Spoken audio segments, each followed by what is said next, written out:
있는데 노동운동사에 관심이 많다는 게 저는 의외고 예, 그 이제 당대 노동운동사 이렇게 제목을 잡아봤는데요.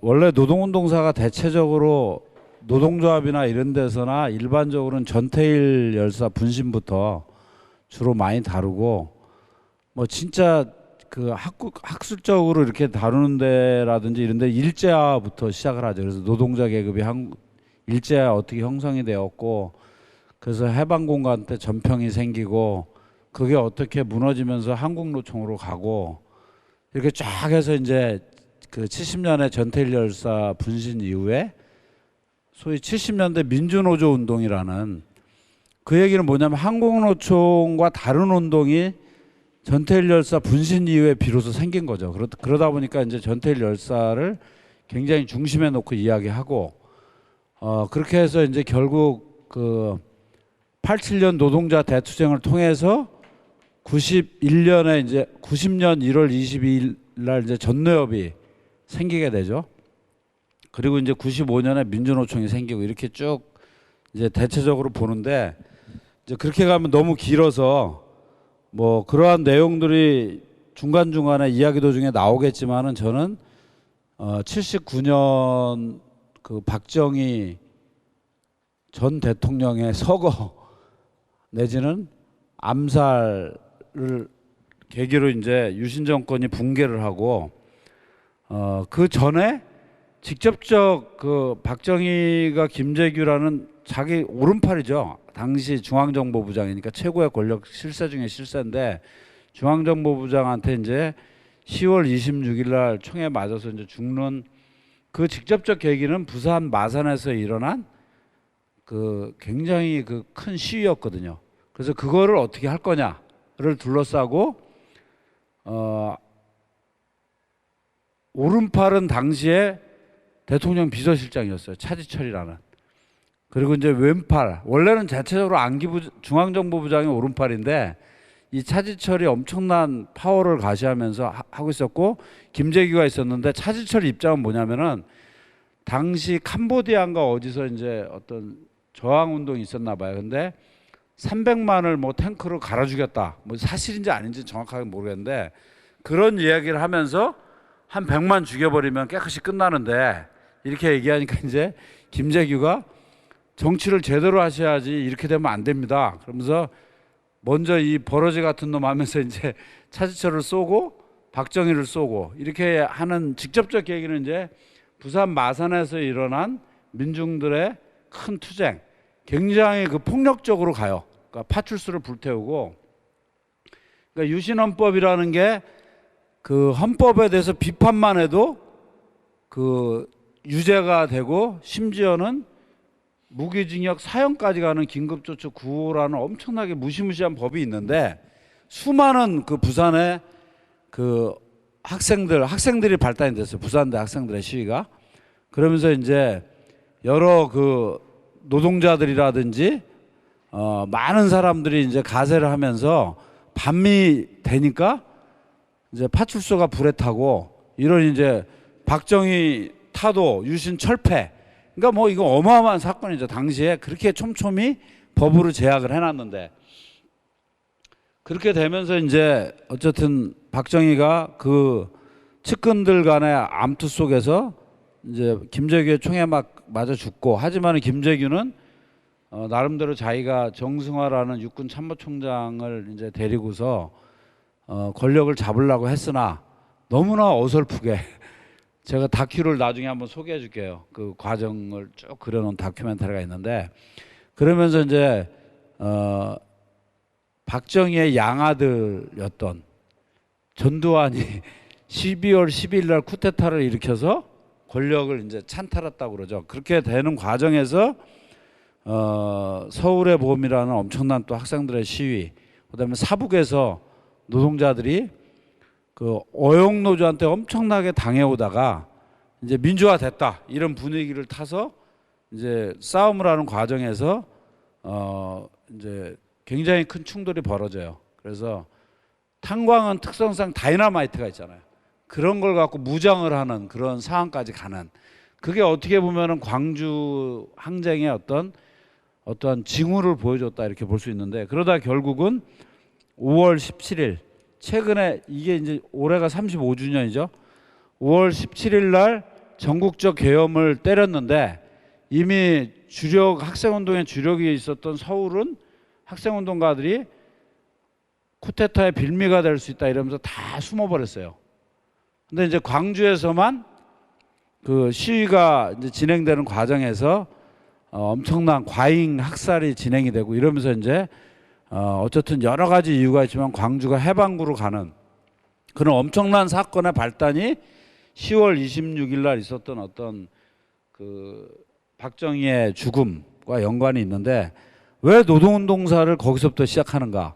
그런 게 이제 어떻게 보면 의문점일 거예요. 우리가 노동운동 하면은 대체적인 사람들이 노동조합 운동을 주로 생각을 하죠.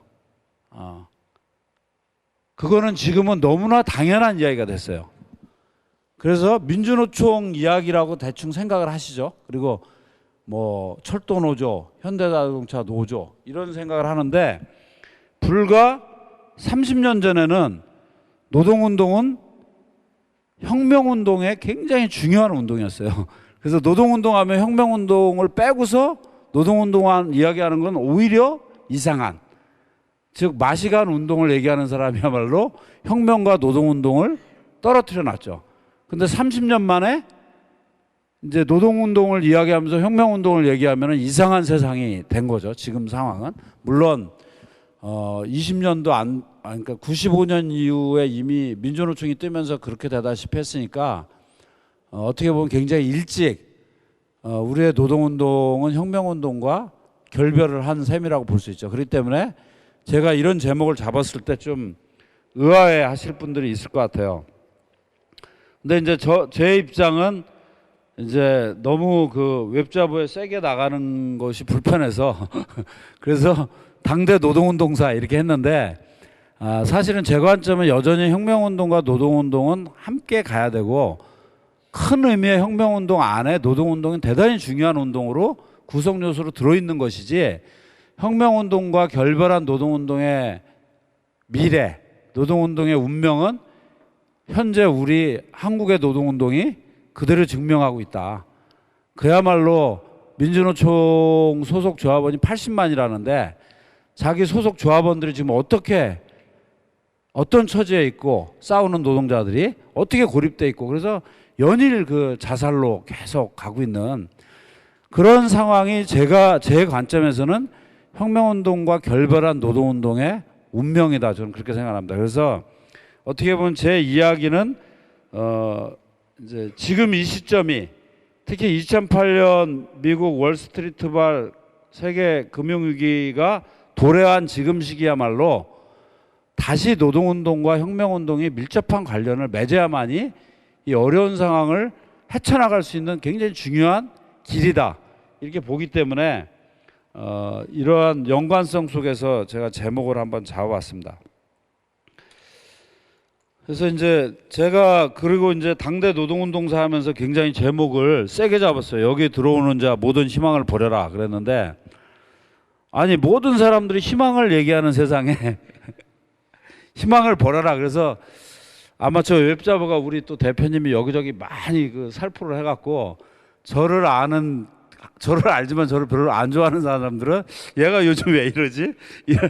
드디어 희망을 버려라 이런 얘기를 하는 것 같은데, 제가 이 제목을 잡은 거는 물론 이거는 이제 단테라는 사람이 쓴 신곡 지옥편에 나오는 이제 이야기인데, 저는 단테 신곡에서 이 문구를 안 건 아니고, 그 스탈린그라드 전투라고 1943년인가요?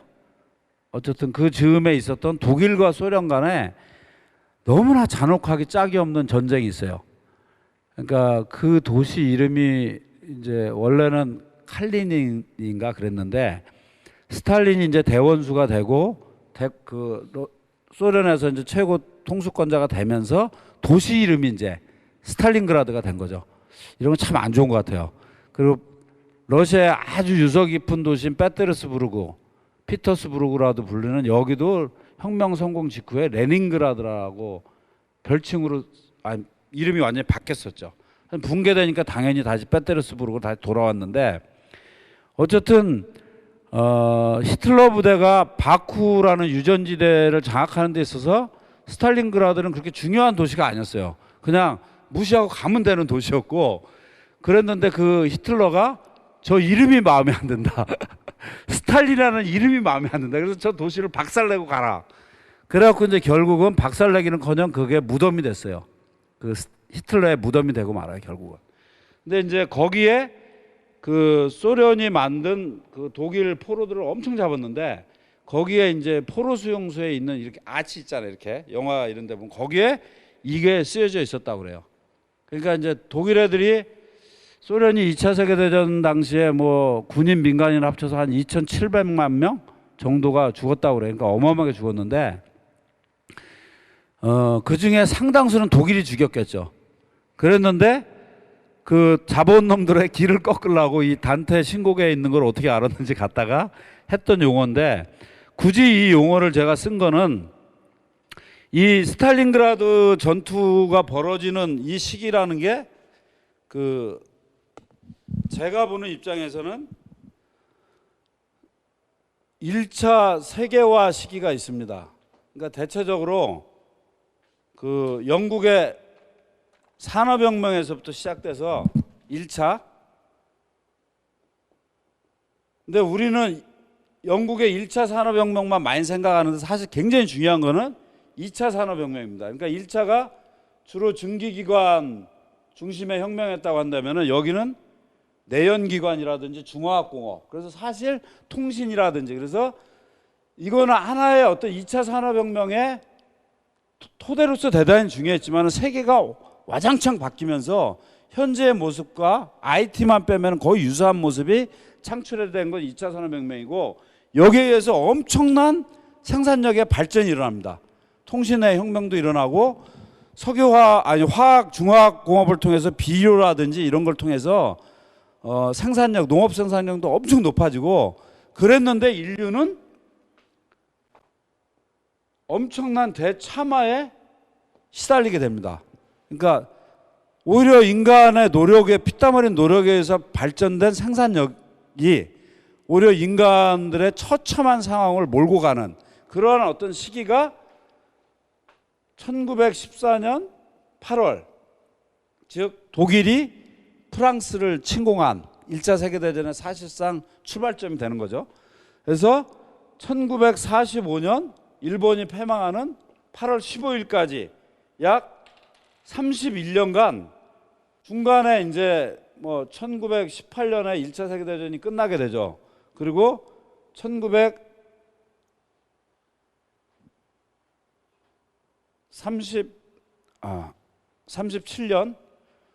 그 이 시기에 이제 다시 2차 세계대전이 이제 벌어지게 되는데 이 중간에 빈 기간도 있지만은 이 시기에는 사상 초유의 대공황이라는 엄청난 사건이 터져서 뭐 전쟁으로 죽지 않았을 뿐이지 굶어서 엄청난 사람이 죽는, 그러니까 대참화의 시기가 30년간 지속되는 엄청난 격변이 일어나게 됩니다.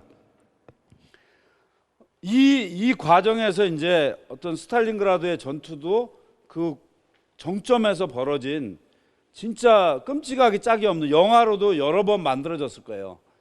그래서 말도 못하게 양쪽 사람들이 이제 죽어나가는 그야말로 그런 이제 상황을 이야기하면서 지금 이 시기가 어떻게 보면은 1945년 8월 15일로 종결됐던 어떤 문제들이 다시 스멀스멀 기어 올라와서 거대한 어떤 제 입장에서는 참화를 불러일으키는 상황으로 한 발 한 발 성큼성큼 가고 있는 그런 시기가 현재의 시기가 아닌가, 그렇게 생각을 해서 비유적으로 모든 희망을 버려라 이런 이야기를 썼는데, 여기서 제가 비유한 모든 희망은 뭐냐면은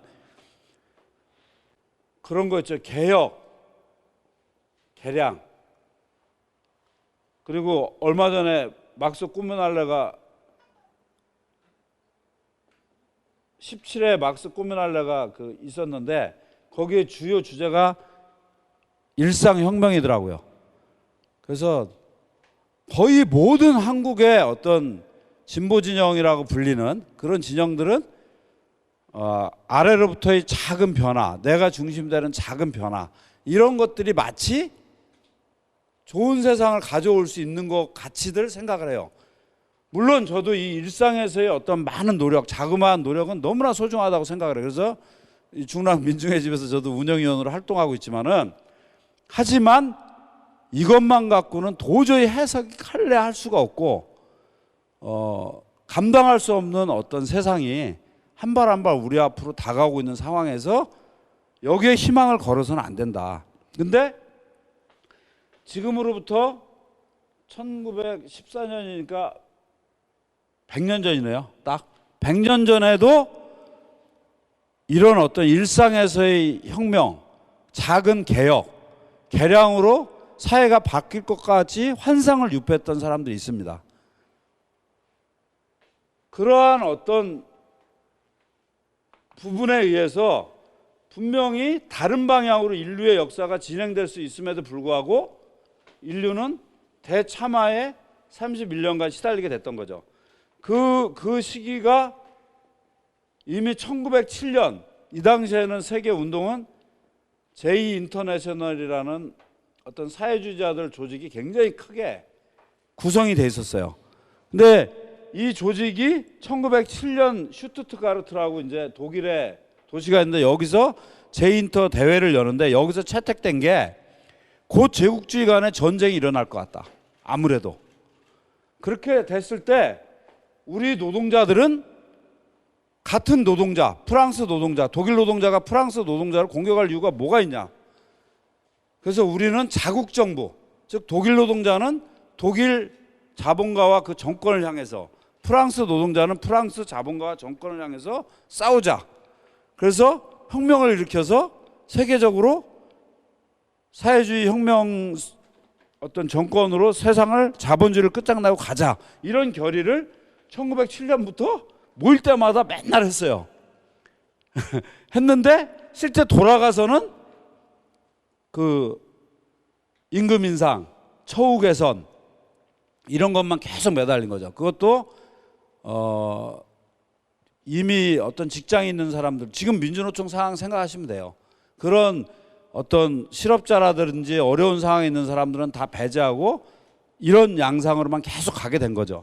그런 결과가 결국은 1914년 8월에 이제 그 독일이 프랑스를 침공했을 때 결국 독일 최대의 정당이었던 사회민주노동당, 막스가 어떻게 보면 직접적으로 관여돼 있었던 엥겔스가, 이 당이 전쟁 공채 발행에 그 당시에 100여 명의 의원이 있어서 최대 의원이었다는데, 독일 제국의회. 근데 칼 리프크네이트라는 사람하고, 변호사 출신 막스주의자인데, 그리고 클라라 채트킨이라는 2명만 반대하고 거의 100여 명이 전쟁 공채 발행에 찬성해 주면서 이제 그 독일의 그 전쟁 정책을 돕게 된 거죠. 그러면서 이제 유명한 제2인터내셔널 이날로 붕괴됐다. 이렇게 이제 얘기를 하는데, 이들의 어떤 움직임이 어떻게 보면은 물론 이들이 열심히 노력했는데도 대참화로 갔을 수는 있어요. 하지만 오히려 이제 전쟁에 앞장을 서는 어떤 결과로 갔다. 그런데 우리 사회도 적어도 그 2000년 민주노동당이 만들어지고 나서, 그리고 특히 2008년 이후에 우리 사회도 급격히 우리나라는 대단히 발달된 자본주의 국가고, 그래서 나눠줄 게 많고, 그래서 충분히 사회복지국가로 갈 수 있는데, 저 이명박 박근혜 이런 어떤 악의 화신들이 모든 걸 다 가로채므로써 글로 못 가고 있다. 그래서 뭐 그게 빅텐트가 됐든 민주당을 포괄한, 아니면은 진보정당의 개편을 통한 이런 세력이 권력을 잡아서, 선거를 통한 권력을 잡아서 세상이 바뀔 수 있다. 이런 희망을 다시 엄청나게 이제 유포하고 있어요. 그러면서 늘 모델이 독일이나 스웨덴 같은 나라를 모델로 해서 우리도 그런 게 가능하다. 이런 이제 어떤 큰 바람이 이제 대세를 이루고 있죠. 대세를 이루고 있고 거기에 의해서 이제 어떤 마치 현재 이 엄청난 한국의 어떤 엄청나게 위기적 상황이 그러한 어떤 방식으로 극복 가능하다 이렇게 얘기하는데 저는 그렇지 않다라고 이제 보는 입장에서 이 이제 당대 노동운동사라고 얘기하는 약 40년간의 어떤 45년간의 역사를 이제 좀 살펴보려고 합니다. 그리고 뭐 어떻게 보면은 좀 처음 듣는 분들이나 개괄하는 의미가 일단은 좀 강할 거예요. 그래서 잘 아시는 분들이 들으면은 중복되는 것도 있고 이렇게 초보적인 얘기도 하지 이런 얘기를 하겠지만 제가 초점은 이제 그쪽에 맞춰서 한번 이야기를 좀 풀어 가도록 하겠습니다. 그 큰 개괄을 제가 해봤는데 여기 어쨌든 오시면서 이 노동운동사 이 강의를 통해서 이렇게 이런 거를 좀 들어봤으면 좋겠다라든지 뭐 그러한 내용이 있으면은 얘기해 주실 분이 있으면 좀 해주시는 시간을 잠깐 듣고 계속 얘기를 하도록 하겠습니다. 혹시 그런 생각 없었습니까? 나 이런 걸 좀 들어보고 싶다. 이런 게 궁금했다. 흐름을 나름 주도했던 몇 사람의 거물급의 사람들의 선택들 그런 모습들도 좀 궁금하거든요. 주요한 지도자들. 네네. 네, 알겠습니다. 또 다른 분들은 혹시 없나요? 지금 노동운동 개파들이 있지 않습니까? 네. 왜 그렇게까지 되나? 노동운동의 주요 세력들이 왜 갈라졌나? 분열했나? 네.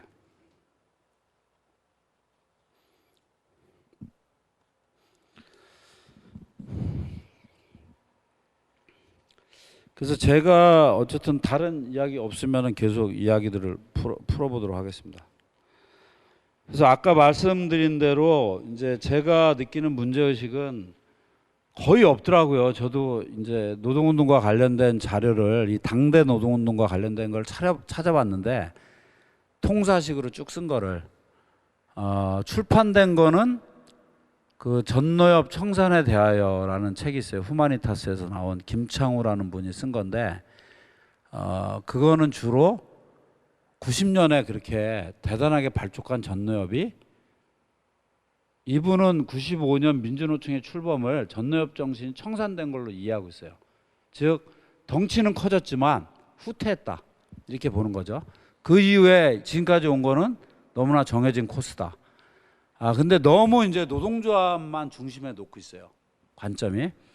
그리고 이제 레디앙이라는 인터넷 매체에서 장기간 연재해서 책으로 나온 그 지금 공공운수연맹의 중요 직책을 맡은 이근원 씨라는 분이 쓴 아빠의 현대사라는 이거는 이제 노동조합과 진보 정당 운동을 같이 이제 묶어가면서 가는 그러니까 이제 제가 고민하는 문제의식하고도 많이 비슷한데 이분과 저의 차이는 이분은 이제 정확하게 일국적으로 문제를 바라보고 있고 그리고 이제 제가 지금 비판하고 있는 삼인주의적 개량적으로 점진적으로 나아질 수 있다 이런 관점에 입각해서 이제 쓰여져 있죠.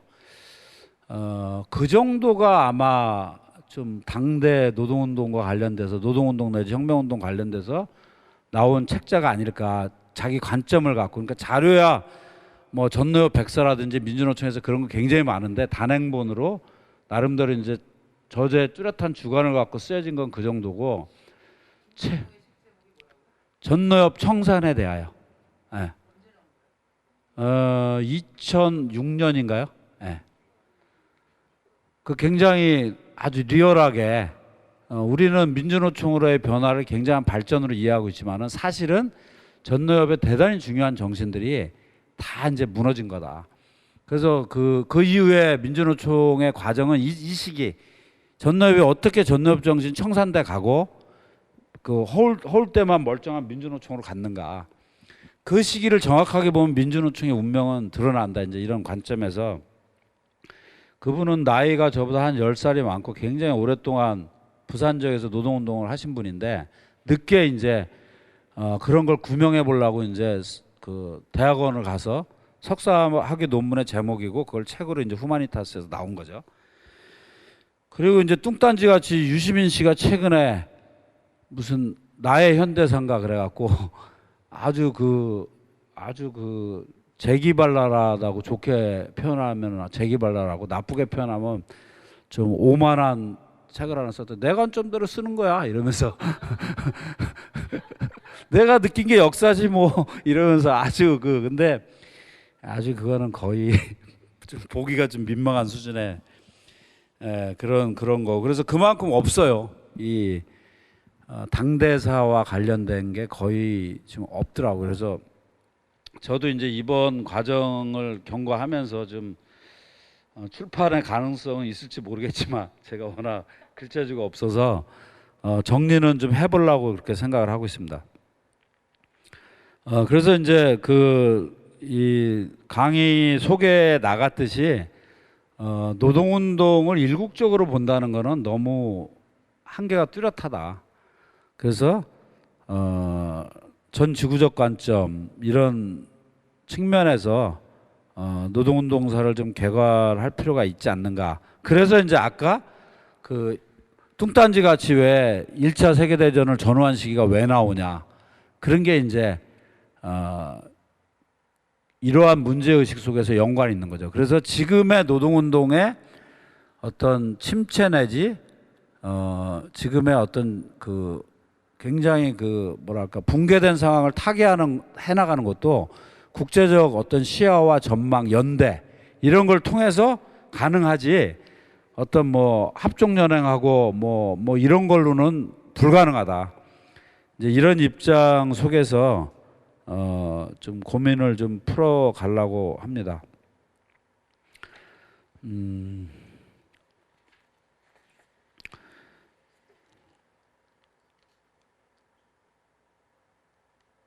그래서 이제 특히 이제 가장 심각한 부분이 이제 제 입장에서는 어쨌든 정치 영역을 담당했던 민주노동당이 2008년 2월에 이제 뭐 진보신당이란 걸 만든 사람들은 분당이라는 표현을 쓰고 이제 그 당시에 남아있던 민주노동당 사람들은 분열 분자들이 나간 걸로 이렇게 이야기를 하는데 뭐 이제 지금 와서 객관적으로 얘기를 한다면 분열이라고 해야 되겠죠. 분열 이후 정치의 공학에 매달리고 있는 소위 진보 정치 진영이 갖고 있는 지금의 문제가 가장 심각한 그러한 상황인데 왜 그러냐면은 불행히도 79년 80년부터 축적돼서 87년 노동자 대투쟁 6월 항쟁과 노동자 대투쟁 92, 3년까지 확보된 전내역까지 만들어진 이 역량은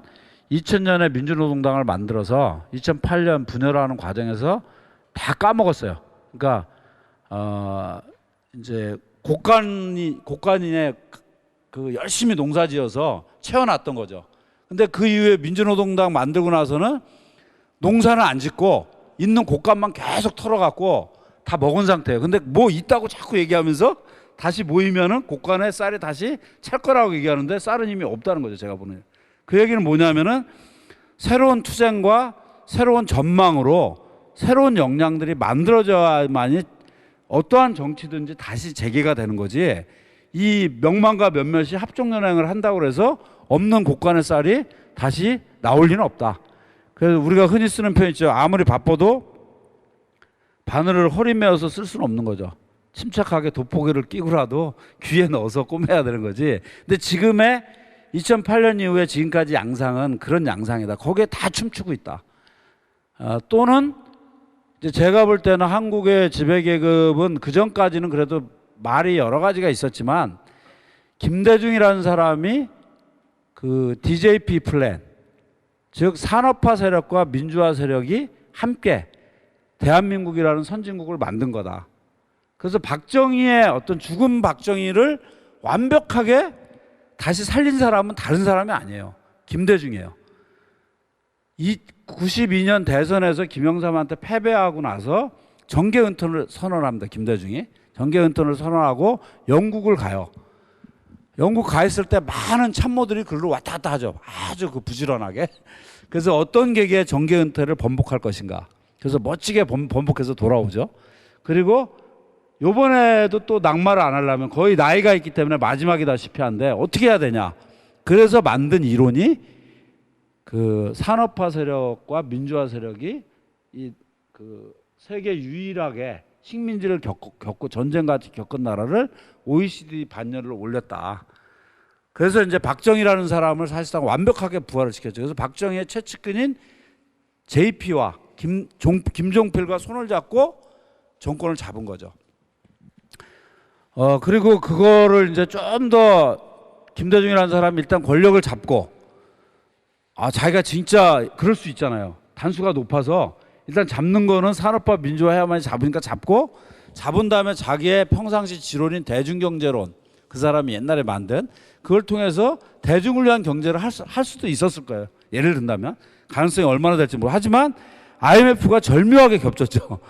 절묘하게 겹쳐서 결국은 신자유주의의 천병이 됩니다. 완전히 김대중이라는 사람은.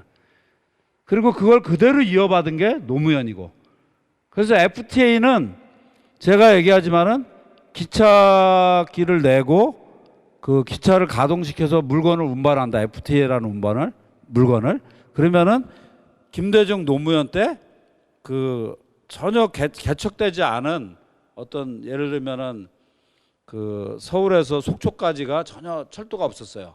거기에 터널 파고 다리 놓고 철로 세우고 그 기관차까지 다 해서 이제 시동 걸 수 있는 키까지 꼽아놓고 내려간 게 노무현 시기의 FTA입니다.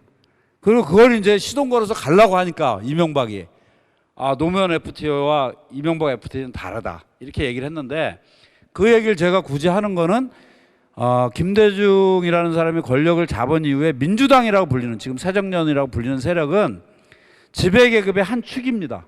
거기에 대해서 자꾸 뭐 빅텐트니 뭐니 이런 얘기하면은 저는 진짜 그 우리에게 그나마 남은 희망을 버리는 행동이라고 생각해요. 아예 화끈하게 지배계급의 한 축인 거기와 도모할 수밖에 없다. 현실적으로 이렇게 얘기하는 건 저는 괜찮다고 봐요. 솔직하다고 보는데 자꾸 그걸 통해서 뭔가 뭐 사회복지 국가를 만들 수 있고 이런 건 말이 안 돼요. 그래서 제가 늘 하는 표현이지만은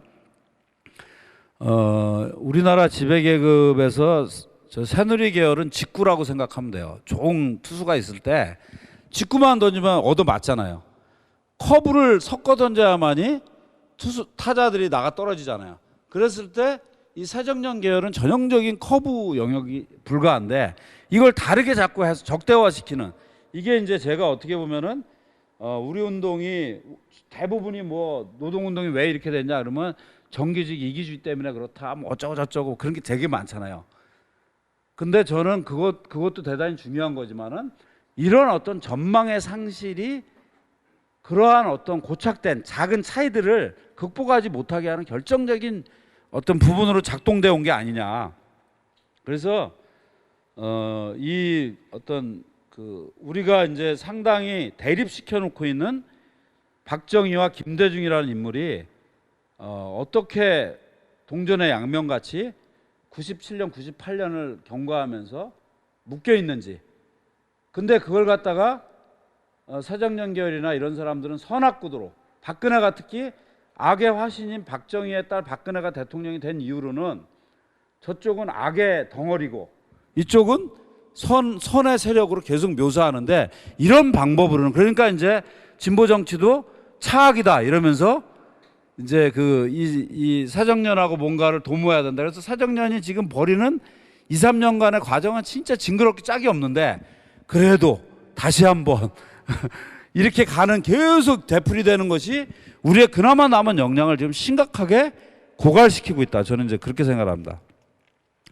그래서 이제 본격적으로 제가 이런 이야기를 하게 된 어떤 그 이야기를 좀 한번 해보겠습니다.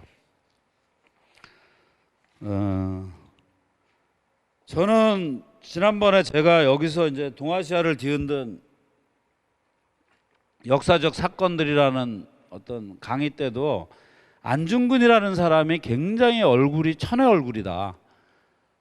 그러니까 우리로서 목숨까지 바쳐가면서 침략의 원흉인 이토 히로부미를 어떤 사살한 그런 어떤 엄청난 인물인 반면에 또 다른 측면에서는 이토 히로부미, 자기가 죽인 이토 히로부미나 메이지 시대에 개발된 동양평화론이라는 일본의 엄청난 침략 이데올로기에 깊이 감염됐다고 해야 되나, 뭐라고 해야 되나, 감히 이렇게 썼다가 또 어쨌든 포섭되다시피 한 그런 어떤, 그래서 너무나 황당하기 짝이 없는, 그 제가 재판 그 공문 그거를 신문 그거를 읽어보니까, 기록된 거 보니까 왜 이토를 사살했냐 그랬더니 순종 황제, 당시 저 대한제국의 순종 황제와 메이지 천황에게 충의를 다하기, 여기서 충의는 충성으로 해석될 수 있는 건데, 다하기 위해서 나는 이토를 히로부미를 죽였다. 그게 무슨 말이냐 그러니까 메이지 천황은 한중일 삼국이 동양평화를 일으켜야 된다고 계속 시간이 날 때마다 그런 말을 표명했고 진심인데, 그 못된 이토가 메이지를 속여서까지 하면서 그 조선의 엄청난 의병을 학살하고 돈을 뺏어가고 자원을 약탈하고 그리고 민비를 시해하고 고종을 강제로 퇴위시키고 이런 엄청난 만행을 했기 때문에 자기가 이토를 총살해버리면 그게 세상 만방에 다 알려지고, 그럼 메이지 천황이 이토는 놈이 나쁜 짓을 했구나, 그래서 동양삼국의 평화가 이룩될 수 있다는 이야기를 너무나 자신만만하게 하고 있어요. 그러니까 100년이 지난, 근데 동양평화라니까 만만치 않아요. 당대의 어떤 정세 속에서 일본 애들이 제대로 고안해낸 굉장한 작품이죠. 진짜 창의적인 작품인데, 당대에는 좋다. 물론 신초 같은 분은 그 문제점을 정확하게 알고 있어요. 당대에도. 근데 안중근 같이 공부 안 하고 머리를 열심히 안 굴리는 사람은 속을 수는 있었어요. 근데 100년이 지나서 이러는 건 너무 큰 문제 아니냐. 근데 지금 아마 2009년이 그 저격 100주년이고 2010년이 서거 100주년인데 그때 이제 뮤지컬 영웅이라는 게 만들어져 갖고, 그게 아마 이문열 소설 불멸 그거하고 깊은 연관이 있는 것 같은데, 지금까지도 그 대단한 그 흥행을 누리면서 최근에 4월 초에 또 몇 회째인가 또 시작됐어요. 근데 그게 이제 마지막에 이제 그 제대로 간파한 거죠. 그 팀들이, 뮤지컬 팀들이 정신머리가 없는 건데, 결국 이토와 안중근이 마지막 극이 다 끝나고 나서 함께 동양평화를 합창하면서 끝난대요. 그게 아주 빅히트로 지금도 진행이 되고 있습니다. 그래서 돈이 없어서 제가 보고 와서 얘기해도 생생한데 한번 기회 만들어서 한번 갑시다 우리. 그래서 저는 선악구도 같이 위험한 건 없다고 봐요. 세상사를 그렇게 이해해 갖고는 사람을 설득할 수가 없어요. 그리고 문제를 정확하게 볼 수가 없고. 근데 우리 운동 진영은 온통 선악구도예요. 특히 그 노무현 집권하고 나서 그게 아주 심해져 갖고, 이게 저는 우리 발목을 가장 크게 잡고 있는 게 선악구도다. 인간사가 그렇게 선악구도로만 이해될 수 없는 게 너무나 많잖아요. 그걸 넘어서야 되는 일이 굉장히 많고, 가족 간의 관계도 만약에 선악구도로 가봐요. 끝나잖아요. 그냥 가족. 그런 맥락에서 지금 우리의 엄청난 변화가 저는 필요하다고 봐요. 그래서 무슨 뭐 개량적 삼인주의냐 혁명적 무슨 뭐냐 이런 거보다 더 중요한 게, 우리가 역사를 보고 세상을 보는 데 있어서 선악구도에 지나치게 집착돼 있다는 거. 그래서 선거가 너무나 자주 다가오잖아요. 근데 새누리계 찍은 사람과 그 민주당계 찍은 사람들은 같은 식구끼리도 왼수 시간 되는 경우가 많잖아요. 이래 갖고는 전망이 없어요. 우리 세상이 나아질 전망이 전혀 없다고 보고. 얘기가 좀 길어졌습니다. 그래서 이제 박정희라는 인물을 그렇기 때문에 저는 굉장히 어쨌거나 다양한 모습을 가진 사람이다라고 이해해야만이 현재의 문제를 극복할 수 있고, 그리고 박근혜는 박정희의 딸이라는 거 말고는 유사성이 거의 없어요. 우리는 그 착각에 빠져 있는데, 박정희 때는 자본의 힘이 너무나 약했어요. 그래서 박정희가 자본을 은행부터 시작해서 그 당시 재벌이라고 불리는 애들 다 손바닥 위에 놓고 주물렀단 말이에요. 물론 간혹 가다가 예외적 경우가 생겼지만 전반적 흐름은 그랬어요. 근데 박근혜, 삼성 뭐 이런 애들한테 그리고 더 나가면은 지금은 이제 박정희 때만 해도 증권 시장이라든 모든 금융 영역이 일국적으로 닫혀 있었잖아요. 당시에 그 브레튼 우즈 협정에 따른 어떤 변화들이 여전히 이제 일국적 어떤 금융 정책을 필 수가 있었거든요. 물론 제한이 있지만은 하지만은 IMF 이후에 완전히 개방된 상태거든요. 그렇기 때문에 특히 국제 투기 자본이라든지 국제 금융 자본 그리고 삼성, 현대, 뭐 포스코, KT 대주주는 다 외국계입니다. 예. 근데 한국 사장을 얼굴에 내놓을 때 이윤 창출에 유리하고 한국에서 탈법했을 때 막아낼 수 있는 힘이 있기 때문에 한국 얼굴에 내는 애들 사오는 거지. 이게 지금 뭐 여기서 뭐 어떻게 할 수 있는 상황이 아니에요 지금. 그렇기 때문에 박근혜는 박정희 따르는 거 빼놓고는 아무 유사성이 없고 자본이 권력 위에 존재하는, 그래서 어느 놈이 돼도 핸들링 자기 마음대로 조정할 수 있는 그런 시기에 와 있는 거죠. 만약에 지난번에 권영길이 됐다? 택도 없어요. 권영길 돼도. 그런 사례는 뭐 브라질부터 시작해서 무수히 많습니다. 그런 맥락에서 우리가 지금 갖고 있는 어떤 착시 현상 이런 거를 저는 극복해야 된다고 보는데, 그런 맥락에서 박정희라는 인물에 대해서 우리는 어떻게 이해해야 되는가, 그리고 아까 얘기한 대로 우리 상식 속에서 김대중이라는 인물과 적대축에 있다고 생각하는데 결국은 97년을 매개로 전혀 그렇지 않은 상황에 와 있다 이렇게 보는 겁니다. 이제 제가 볼 때 박정희라는 사람은 어쨌든 간에 굉장히 특이한 사람이에요. 그러니까 한국의 정치에 절대적 영향을 갖고 있는 거는 미국이죠. 45년 이후에 미국이 절대적 권한을 갖고 있는데, 박정희라는 인물은 지난번 이태광 교수도 그 비슷한 얘기를 했지만 끊임없이 미국과 불화를 일으킨 장본인입니다. 그래서 미국 CIA가 별칭을 부르는데 한 나라의 대통령 별칭이 블랙 스네이크였대요. 그러니까 음흉하기 짝이 없는 뱀새끼.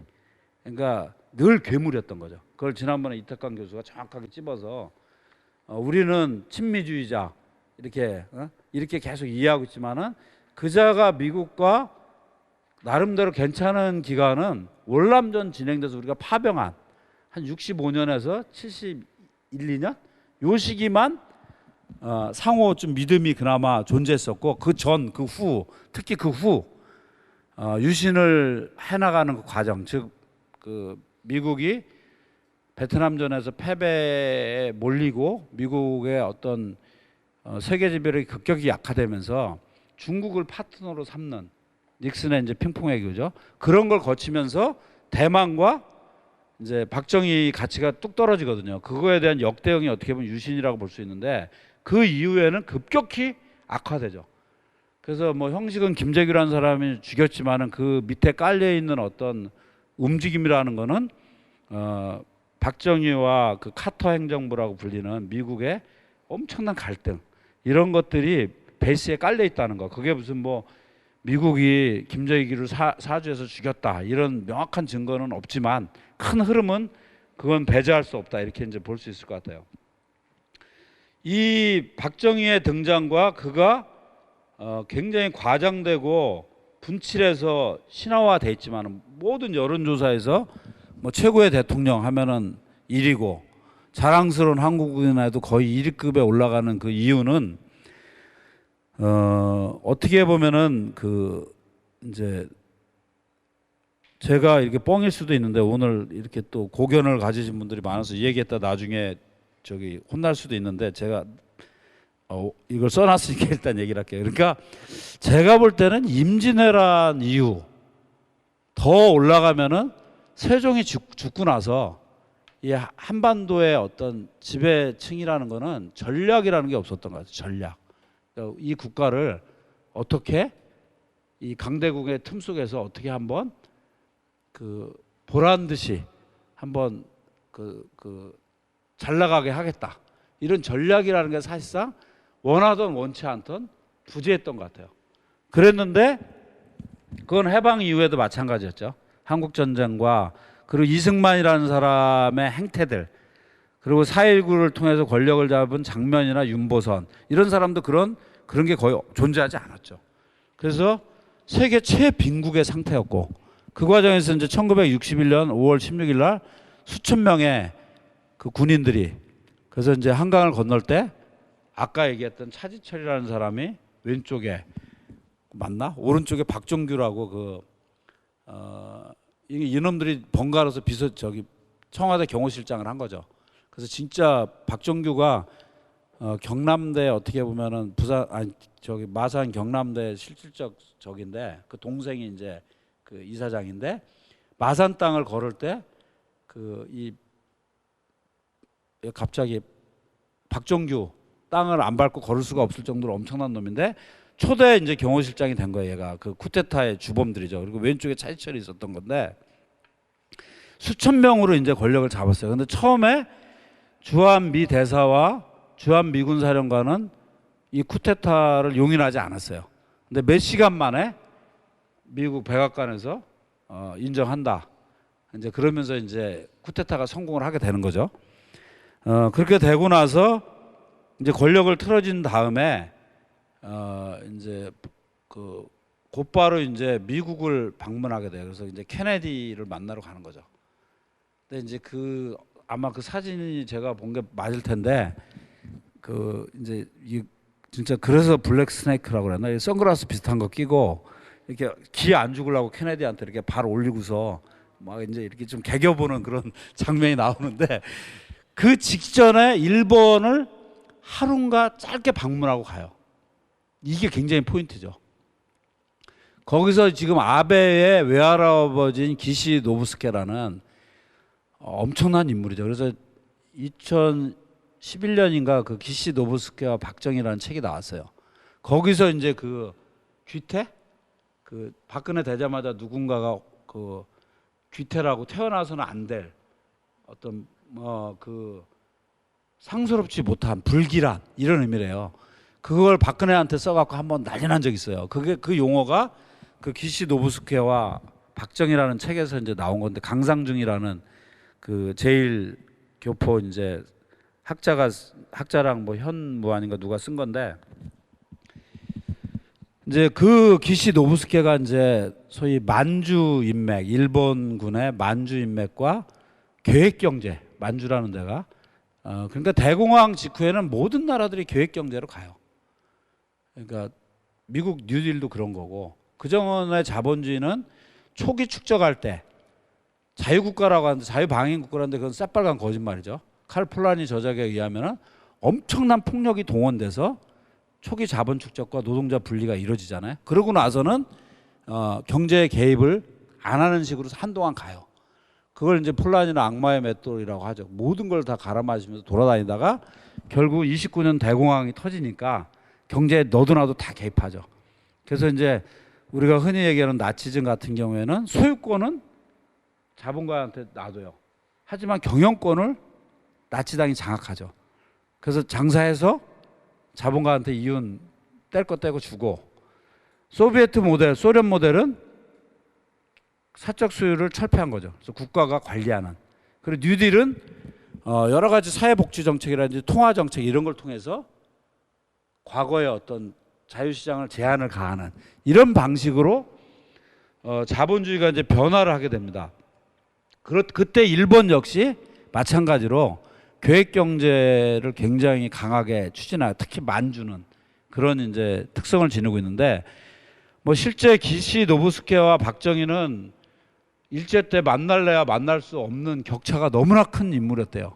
그러니까 기시 노부스케는 명문가 집안에 그 동경제대 당시에 동경제대 출신의 초기부터 호합한 행로만 걸었던 하지만 만주에 일정 시기에 있었고 거기서 배운 어떤 계획경제 틀을 그 본국에 돌아와서 추진했던 아주 거물 중에 거물이라고 볼 수 있고 박정희는 지가 엄청난 피땀 흘린 노력을 했지만 그래봤자 뭐 우리식으로 얘기하면 지금식으로 하면 중이나 뭐 이 정도 되는 건가요? 어쨌든 그 정도 학급으로 머물렀던 인물이기 때문에 당시에 만나지 못했는데 사실 어떤 미국이라는 나라가 정치 군사적으로 엄청 중요하고 그렇기 때문에 추임받으러 가는 건데 일본을 들려서 기시 노부스케와 그 만주 인맥들을 쫙 이제 모인 자리에서 박정희가 나는 군인이고 아는 게 없다.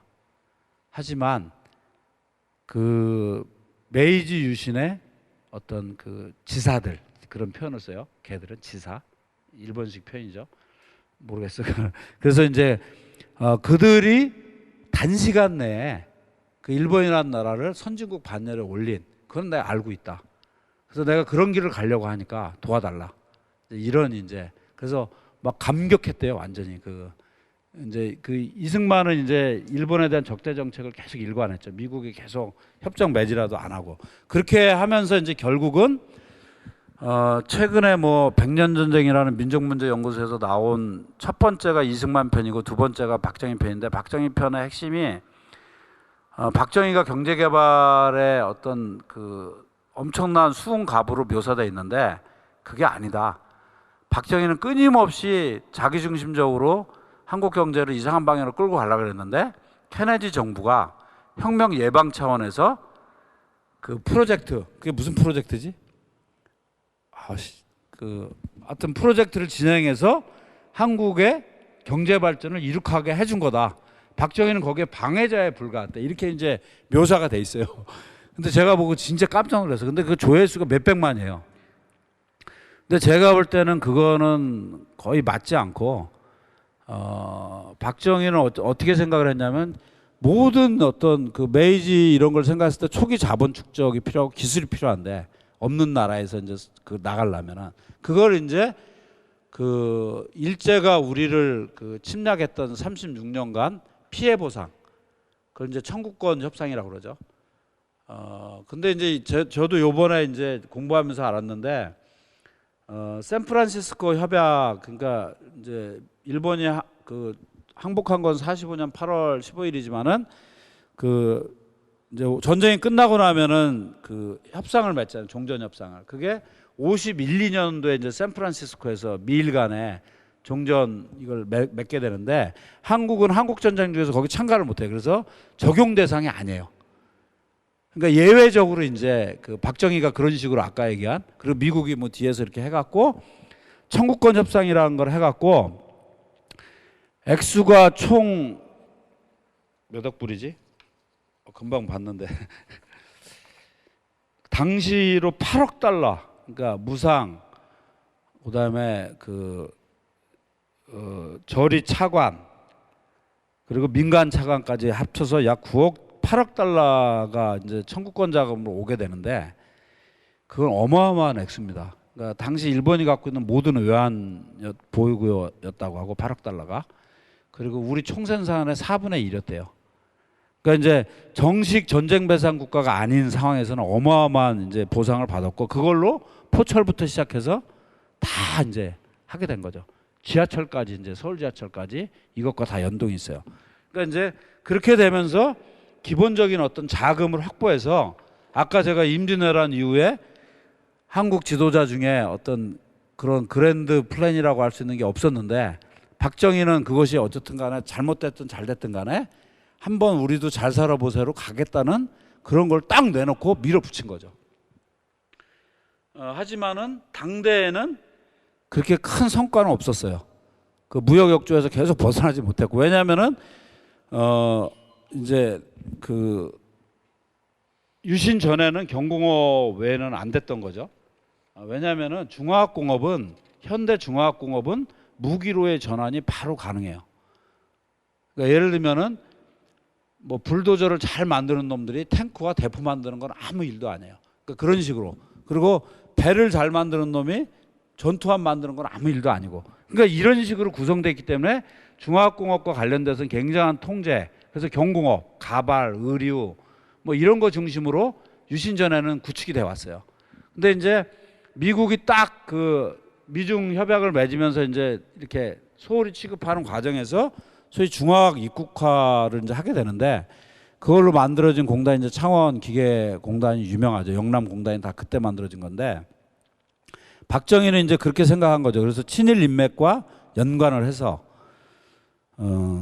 이제 중화학공업화와 그 핵개발. 그러니까 어차피 미국 우산에서 오래 있을 수는 없다.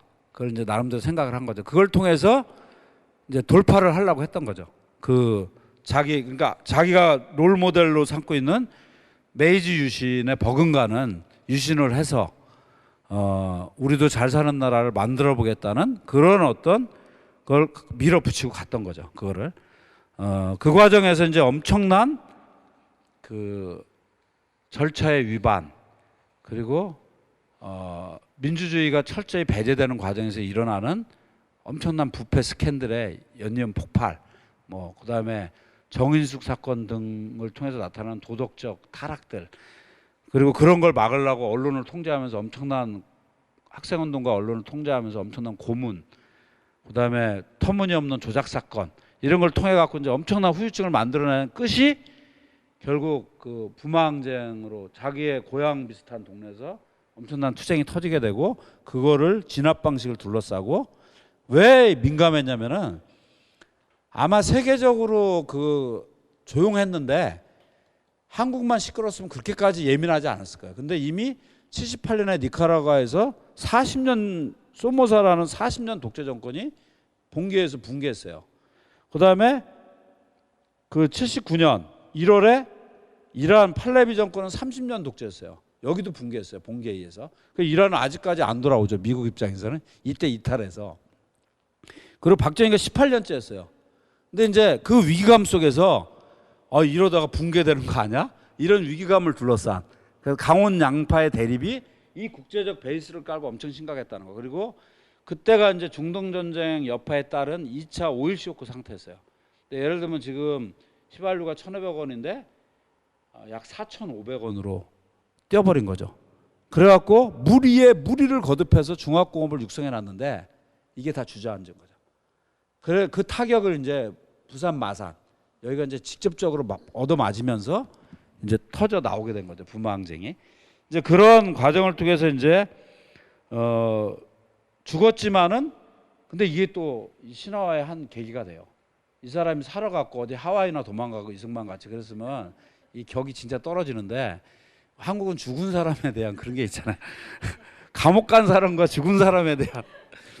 그래갖고 일단은 어떤 강한 인상을 남기고 죽은 거잖아요. 그 유경수도 그렇게 총탄에 갔고 박정희도 그렇게 가니까 눈물 흘리고 이러면서 이제 그자의 그거는 다 이제 묻어져 버리는. 그러니까 이제 조갑제가 자신만만하게 내 무덤에 침을 뱉어라 이제 그런 얘기를 나중에 하게 되는 건데 어쨌든 이제 그런 과정을 통해서 굉장한 어떤 그 인상을 심었어요. 그리고 이제 저 같은 경우는 전형적으로 그 충청도 너무나 못 사는 그 부여에서도 버스가 거의 안 들어가는 그 동네에서 태어나서 진짜 쫄쫄 굶으면서 크다가 이제 서울도 변두리에 올라왔는데 그 새마을 운동이 미친 영향이라는 거는 사실 엄청납니다. 그러니까 그 전에 저도 어머님 심부름 많이 다녔어요. 너무나 가기 싫은. 뭐냐면은 겨울에 야 누구누구네 집에 가서 아버지 좀 불러와라. 가면은 막 담배 빡빡 피면서 이제 돈을 어디서 나서 거기서 이제 600이라는 당시 그 도박이 있어요. 지금으로 치면은 뭐야? 어쨌든 최고 수준의 당시 그건데 그거 치고 있어요. 겨울 농한기 때. 근데 이제 이 소위 새마을 운동을 하면서 그런 게 다 없어지고 그 충청도 부여촌에도 버섯 공장, 양송이 버섯. 그래서 지금도 제가 너무 선명해. 오랜만에 시골을 갔는데 다 쓰러져가는 초가집이었는데 멋진 그 건물이 생겼더라고. 꽤 높은. 그래서 저거 뭐 하는데요? 했더니 양송이래. 근데 뽀얀 그 버섯 그런 것들을 이제 재배하고 하면서 그래서 그게 무슨 우리 경제가 소위 확 나아지는 결정적 계기가 됐다는 거 아니에요. 그거는 세계 경제의 변화에 따른 3조 호황 85, 86, 87년도에 이것 없이는 불가능했어요. 하지만 많은 사람들의 인상에는 그런 게 깊이 남아 있는 거죠. 그런 부분들이. 그런 걸 갖다가 다 허구다. 그놈은 못된 짓만 하다 죽은 놈이다. 악의 화신이다. 이렇게 설명해 갖고는 전혀 이제 진척이 안 되는 거죠. 그 과정에서. 그런 맥락에서 어떻게 본다면은 그 이후에 우리 지도자들 중에도 그런 사람이 없어요. 그러니까 전두환이 그런 걸 한 적도 없고 박정희를 이어받아서 뭔가를 한 거죠. 그리고 노태우는 뭐 더 말할 것도 없고 김영삼 얘들이 이제 김영삼, 김대중 노면으로 오면은 국제적 압력에 의해서 계속 그 시장을 열고 노동시장을 유연화한다는 명칭 아래 그 빈부격차를 급격히 양산해내고 젊은 층을 실업으로 내몰고 저임금과 실업으로 내몰고 그리고 이제 이제 형식적 민주주의 이런 얘기 하면서 그게 근데 진짜 민주주의가 배고픈 민주주의가 무슨 의미가 있어요. 그런 상황에서 절차적 민주주의인데 그것도 맨날 뭐 뒤죽박죽 상태고 결국은 그런 과정에서 민영화라는 그런 이제 엄청난 짓들을 해대잖아요. 완전히. 우리가 잘 모르는 것 중에 민자 자본으로 뜨는 고속도로나 뭐 다리 이런 거 있어요.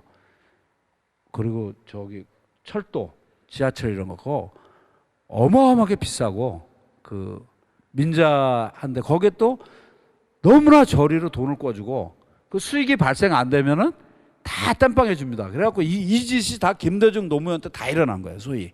그러니까 그런 어떤 일들이 이제 계속적으로 이제 반복되는 그런 상황으로 가게 되다 보니까 사람들이 이제 박정희에 대한 그러한 엄청난 이제 그것이 존재하는 거고 그리고 아까 말씀드린 대로 거기에 이제 97년에 그 김대중이라는 사람이 95년, 96, 97년 이때 이제 그 집권을 위해서 그리고 나중에 보니까 뭐 집권만은 아닌 것 같아요. 그러니까 이제 산업화 세력과 민주화 세력의 어떤 그거는 결국은 이제 90년대 중반을 넘어가면서 어떻게 보면 이제 민주당이라는 세력이 자본 친화적이 급격히 이제 돼가면서 어떻게 보면 그거의 어떤 표현이었다라고 지금은 이제 저도 생각을 할 수 있을 것 같더라고요. 그 당시에는 뭐 나이 든 양반이 한번 잡아보려고 그런 거 아니야 이런 생각도 저는 있었는데 현재 와서는 그런 게 명확한 게 아닌가. 그래서 이제 죽은 박정희가 산 DJ를 잡다. 제가 이제 그런 표현을 쓰는데 어쨌든 간에 결국은 그 살아 생전에는 납치와 암살 위협과 그리고 그 양아들에 의해서 전두환에 의해서 사형구형까지 사형 선고까지 내렸던 김대중인데 그 짧은 시간 안에 거의 암수 동체같이 그렇게 이제 분리되지 않는 그런 상황으로 돼 있는데 집권을 위해서만 야당이 됐을 때만 그 분리해내고 집권을 하면 같이 가고 그래서 요번에 문재인이 그 대표 되자마자 그 박정희 거기 가갖고 굉장히 시끄러웠잖아요. 근데 그거는 만약에 그걸 비판하려면 김대중부터 제대로 비판해야 돼요. 김대중 노무현부터. 근데 그들은 그러지 않잖아요. 굉장히 잣대가 이상하다고 저는 생각을 합니다. 그거는. 이런 맥락에서 어쨌든 간에 박정희라는 인물은 굉장히 큰 그림자를 현재 남기고 있다. 그래서 아까 말씀드린 대로 이때 어떤 이 엄청난 당시에 8억 불 플러스 알파 이 엄청난 돈을 분배하고 하는 과정에서 국가의 힘은 무소불위했다. 근데 현재 박근혜라는 인물은 그것과는 전혀 관련이 없다. 딸이라는 것 외에는 전혀 관련이 없는데 모든 비난의 출발이 거기에서 비롯되고 있다는 건 참으로 안타까운 일이다. 저는 이제 그런 생각을 갖고 있습니다. 그래서 박정희라는 사람을 부활시킨 거는 조갑제나 일배가 아니고 제가 좀 더 과장되게 얘기한다면은 김대중이라는 어떤 그러한 어떤 그 우리 야당사의 거목 그리고 살아생전에는 그 박정희와 적대적으로 엄청 부딪혔던 그런 인물로 볼 수 있는 게 아닌가 그런 생각을 합니다. 여기서 이제 우리가 또 고민해 봐야 될 거는 2004년 민주노동당이 해방 이후에 진보정당으로서 원내 진입뿐만이 아니고 열석이라는 엄청난 의석을 확보했는데 이때가 이제 노무현 정부 때잖아요. 근데 철저히 민주당 이중대로 전락을 하고 맙니다. 그래서 그렇게 많은 사람이 비정규직이 그때 양산되고 있는 상황이었고 그래서 많이 죽고 이러는데 10명의 국회의원 중에 단 한 명도 징역 간 사람이 없습니다. 그러니까 그게 이제 어떻게 보면 저는 민주노동당이 2008년에 분열해서 파산한 게 아니고 정치적 파산은 2004년 열석이 생기고 나서 그 행보 때 이미 예견됐던 거다 이거는.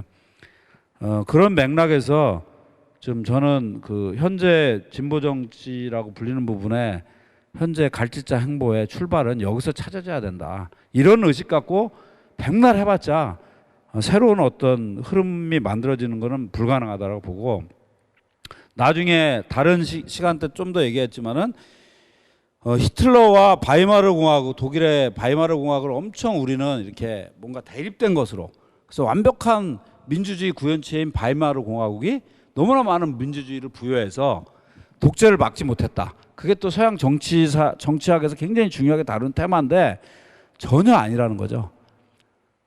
바이마르 공화국을 만든 에버르트라든지 이런 인물들은 진짜 혁명가들이었던 아까 말한 칼 리프크네이트, 로자 룩셈부르크 다 학살한, 수만 명을 학살하고 철저히 자본과 손잡은 자들이고 거기에 절차적인 것만 다 죽였으니까 그렇게 했을 뿐인 거고, 거기서 만들어낸 그 이데올로기에 공항에 왔을 때 화끈한 놈이 잡는 거거든요.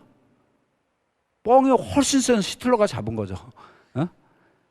그 지긋지긋한 개혁, 우리도 지금 개혁 타령이 YS부터 친다면 지금 몇 년째입니까?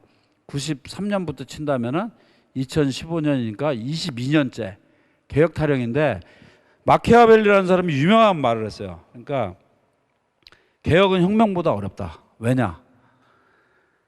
개혁으로 이득을 보는 자는 그 개혁의 후과가 너무나 감질난다는 거예요. 그렇잖아요. 우리가 YS 때부터 지금까지 22년 동안 개혁을 한다는데 도대체 없는 사람한테 온 게 뭐가 있습니까? 근데 뺏기는 자 입장에서는 두렵다는 거예요. 요거 하나 뺏기면 다음에 더 뺏을 텐데. 그래서 똘똘 뭉친다는 거예요. 그래서 이 개혁 정부를 친다는 거죠. 회유하거나 친다. 그래서 개혁이 성공하는 경우는 난세에는 거의 없다. 그러니까 어떤 때 성공하냐면, 개혁은 그 나라 경제가 전체적 어떤 그 세계 경제 어떤 경쟁 구도에서 우위에 서서 앞서 나가고 전체 세계 경제가 순항을 할 때 개혁은 가능해요. 근데 이게 이제 밑으로 처지기 시작하면은 그때 개혁이라는 건 거의 사실상 불가능하거든요. 근데 우리는 계속 우리가 하면 개혁 더 잘할 수 있다, 우리가 하면은 좀 더 잘 나눠줄 수 있다, 이런 얘기만 계속 하고 있는데 그거는 현재 흐름과 전혀 맞지 않는다. 그래서 DJ 노무현 정권과 이명박 박근혜 정부를 갖다 우리는 굉장히 대척점에 똑같이 히틀러와 바이마르를 놓고 있듯이 하고 있는데, 부자 되세요라는 게 히트작이 되고, 그리고 철저히 노동자들이 분절화되고 청년층이 실업에 내몰리고 그 미래를 다 닫은 시기는 김대중 노무현 시기였다. 물론 그들이 원해서 그렇다, 저도 그렇게까지는 얘기 못 하겠어요. 하지만 사실은 사실이잖아요. 우리들이 느끼는 건 사실이지, 그 뒤에 미국이 압력을 넣고 IMF가 넣어서 그랬다, 그렇게 치면 끝도 없는 얘기야 이거는. 그러면 앞으로 누가 잡으면은, 문재인이 잡으면은, 뭐 권영길이 잡으면은, 심상정이 잡으면은 국제 자본들이 그러면 잘해보세요 이럴 것 같습니까? 그거 아니잖아요. 그런 맥락에서 저는 이거를 대척점에 놓고서 봤을 때 현재의 문제를 푸는 건 거의 불가능하다, 이렇게 보고 있습니다.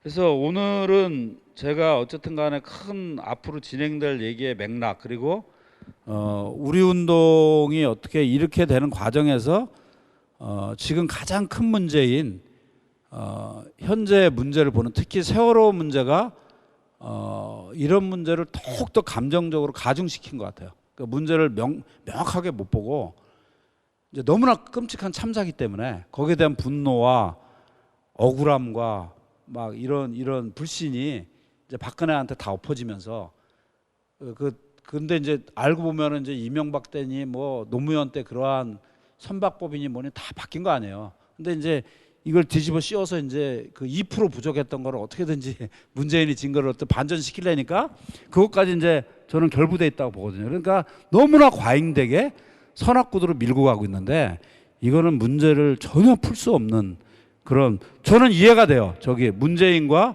그들은 이해가 돼요. 그들이 딴 생각 하는 애들 절대 아니기 때문에. 근데 진짜 제대로 우리 사회를 바꾸고자 하는 사람들이 그 장단에 춤을 춰 갖고는 안 된다, 그거는. 그러니까 내가 생계가 힘들어서 한 발은 그들로부터 돈을 받을 수는 있어요. 우리가 국민이 된 세금이니까. 하지만은 이것만큼은 주면 안 되죠. 이것까지 주기 시작하면은 그 이제 영원한 노예가 되는 거죠, 우리가. 그런 맥락에서 앞으로 어떤 문제를 좀 풀어보는 식으로 하겠습니다.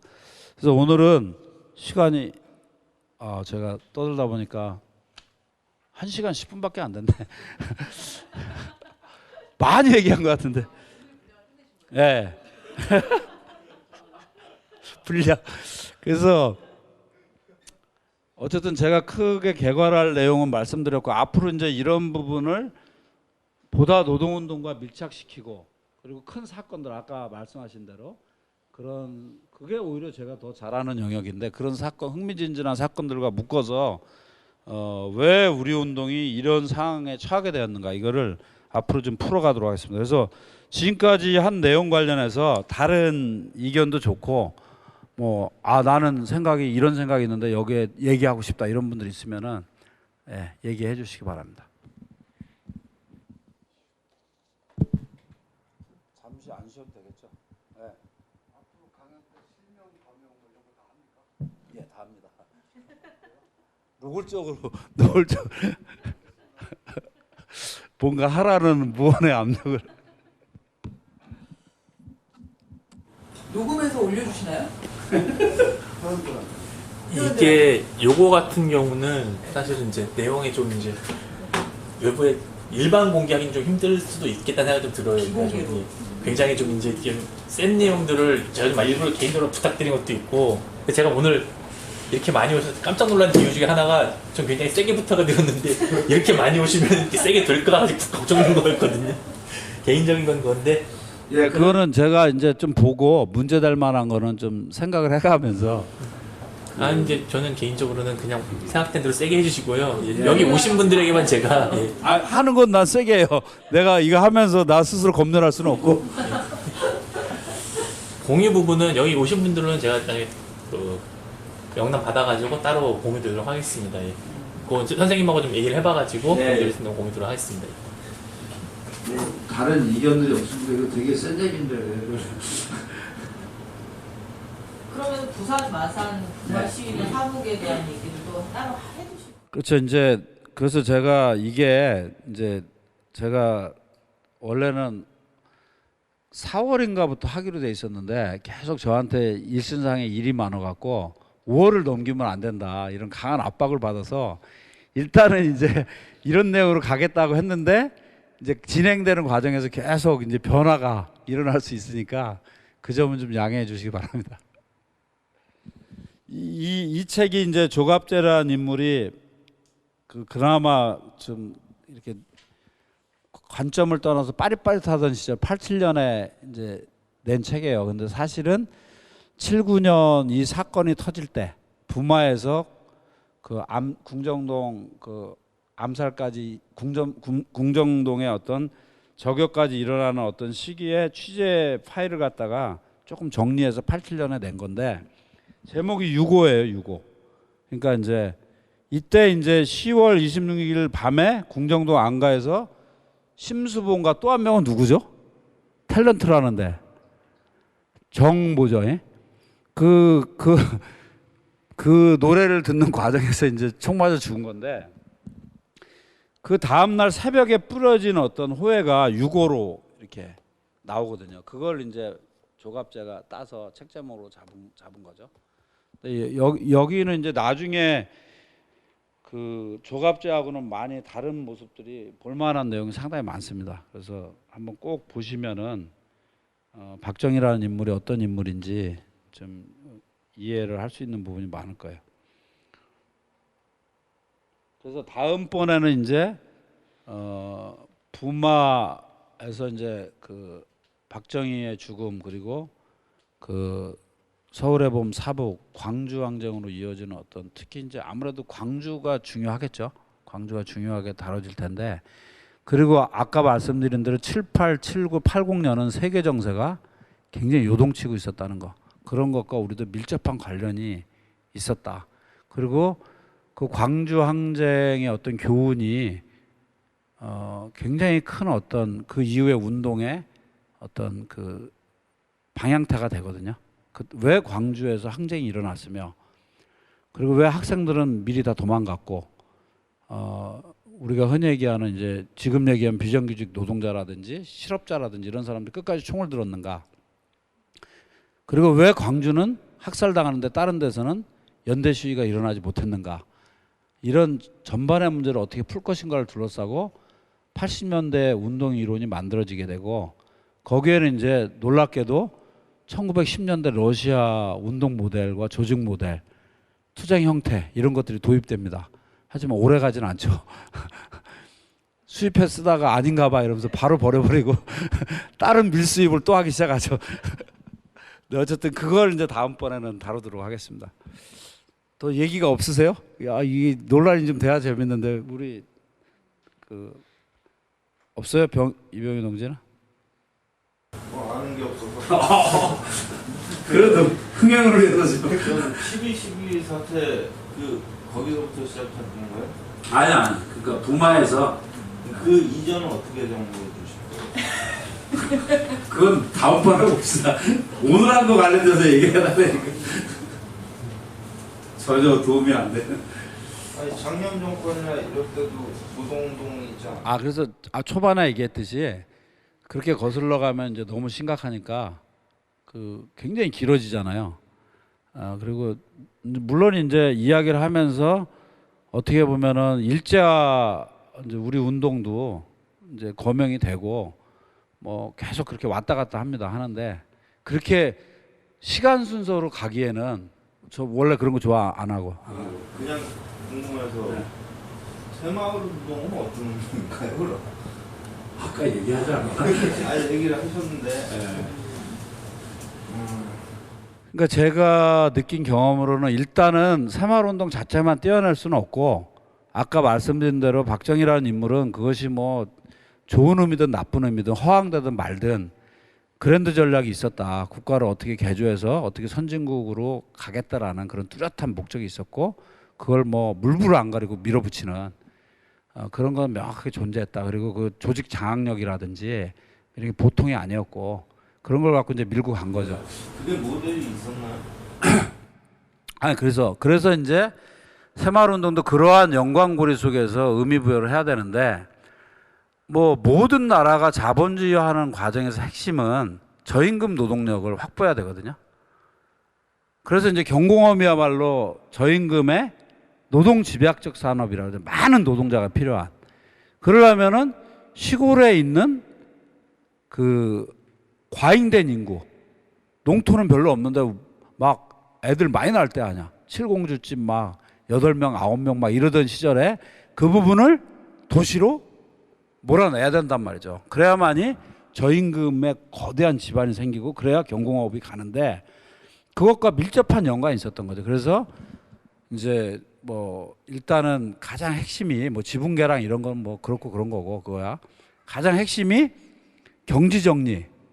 그다음에 울퉁불퉁하게 이렇게 돼 있는 돈을 싹 정리하고 경운기가 갈 수 있는 길을 닦고 경운기가 들어가는 순간 이제 10명이 하던 일을 2~3명이 하게 되는 구조가 되면서 엄청난 그래서 그때 이제 여기 상계동 빈민촌이나 저 시흥 낙골 곳곳에 저도 이제 거기에서 성장했는데 시흥 그 빈민촌에서 성장을 했는데 엄청난 빈민들이 서울로 도시로 밀려오죠. 그러니까 진짜 저임금 노동력을 쓸 수 있는 기반이 되고 그리고 쌀값도 비쌌어요 그때. 그러니까 라면 만들어서 뿌린 거지. 그래서 거의 주식이 라면이었고 왜냐하면 생계비를 낮춰야 임금을 낮추니까. 그래서 일본 애들은 간식이 라면인데 우리 노동자 당시의 노동자들은 주식이 라면이었죠. 진짜 징그러울 정도의 어떤 라면하면 막 다 고개를 절려 흔드는데 이제 1980년생 정도 이제 나가게 되면 이제 애들은 진짜 간식이 이제 돼서 라면 끓여달라고 막 징징대고 이제 이게 된 거고 그 전에 그야말로 그 70년대 새마을운동 60년 70년대 올라온 대부분 여성분들은 국민학교 중학교 마치고 다 올라왔고 이런 분들은 거의 주식이었죠. 라면이 당시에 완전히.